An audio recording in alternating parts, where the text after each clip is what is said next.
I'm Tim Kennedy, and I don't know what I do. I think in the core, like in the center, is the reason that God put me on this earth to preserve and protect human life, and then all the things that I do are around it. I'm in grad school and I'm watching an American lean out of a building, look at a concrete jungle below them and decide which is the better of two options, to burn alive or to jump to their death. And I saw embodiment of evil, and I was like, I can't not do something about it. So, enlisting on 9/11 to become a Green Beret to go and find the people that would do that. That has been the reoccurring theme in my life. So I'm a Special Forces sniper, I'm a Green Beret, I'm a Master Sergeant, former firefighter, EMT, police officer, entrepreneur, small business owner, defensive tactics instructor, UFC fighter, television host, author. All of those things, when you boil them down to what's at the core, it's to protect people that can't protect themselves. My perception of God growing up in an amazing Christian home with a loving, caring father and a loving, caring mother, intimately knowing that God was real and that he could change people's lives and that he could save people. At 15, I lost one of my best friends in a car crash. A year later, I'm in a motorcycle accident, and I'm losing the patriarch of our family, my grandpa, World War II veteran, and like all of the things that like were the cornerstones of my life were just like being eroded. The questions that you have as a developing adult couldn't be answered, and I was seeing them in a pace that I couldn't reconcile with my own beliefs. Like how can a loving God exist in a world where these bad things are happening? And that was like the beginning of a litany of things that ultimately left a life without Christ. From 15 to almost 40, I lived a life completely adjacent from all things that are Christian. Fought professionally for the UFC. That's ring girls and children out of wedlock and thinking I got AIDS. Me at 22, standing on a beach in California, naked, starting to swim west into the fog. Not trying to kill myself, but with no other answer or no other solution to a problem of what do I do? I think I might be dying of AIDS, and I have 2 women pregnant. Neither of them are the woman that I'm with that also might be pregnant.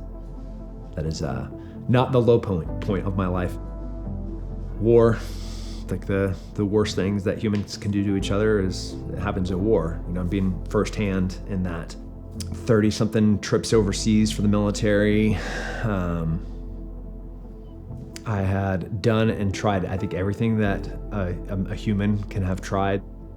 A marriage that isn't going to exist in a month or two. Always knowing what the real answer is, but being so stubborn and so stupid to go to it, which is just to go back to Christ. And I was like, nope, I'm going to just keep searching.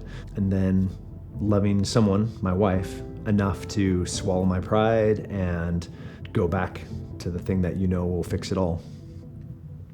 So walked into Northpoint, into a small group with my wife to see if we could save our marriage and our family.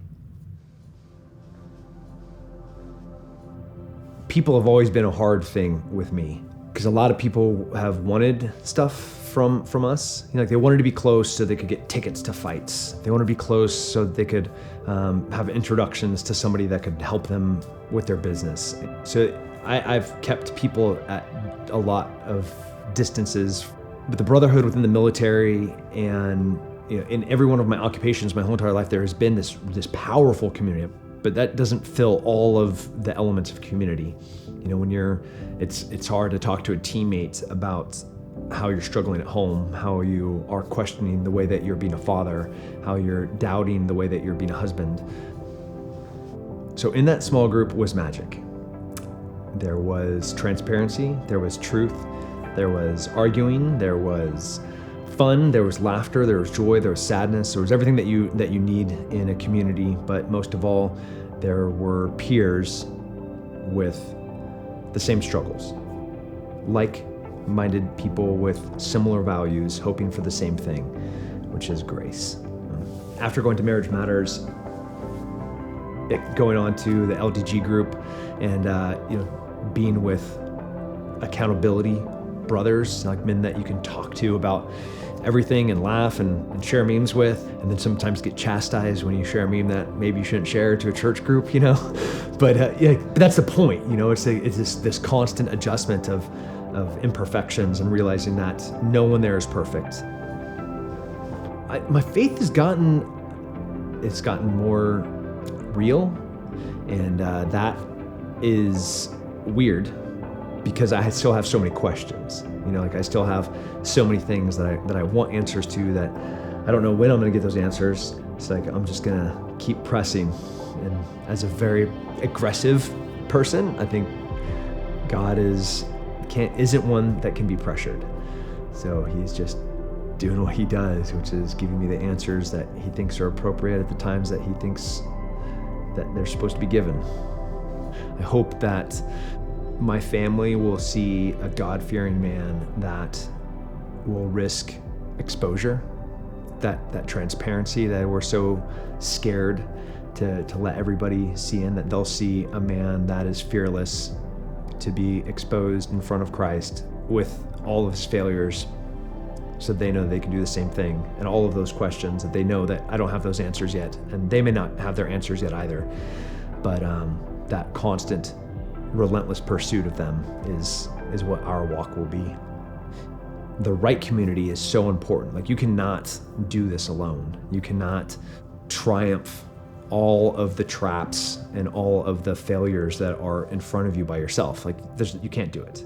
Christ has put around us people to do that with, because there's somebody sitting right next to you at church that will absolutely pick up your hand and stand with you in that moment. Sometimes it takes a little bit of courage, sometimes it just takes a choice, but ultimately, you just gotta know you can't do it by yourself, and there's people that are there to do it with you.